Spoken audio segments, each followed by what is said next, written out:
Hi. In the last video, we saw the underlying working behind gradient descent and how it helps us find the parameters for the minimum of the cost function.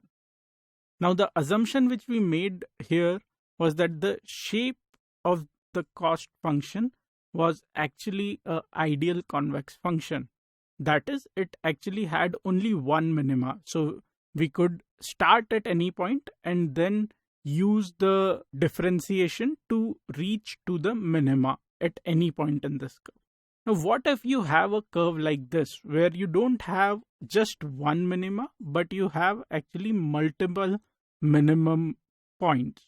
In this case, how do you reach to the global minima? So you have to avoid the local minimas and you have to reach the global minima to find the best model. So each of the local minima would be a model in itself, but they would not be the best fit line.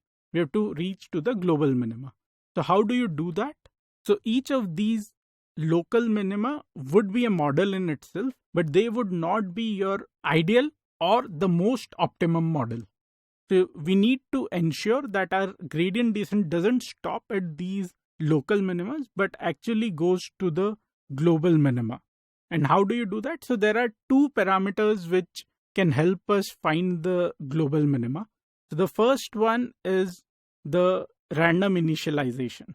So when we do random initialization multiple times, most of the times the model should reach to its global minima and not stop at local minima. Also, we can adjust the learning rate. So if you make the learning rate big enough so that it can jump over this hump, it will always converge to the global minima.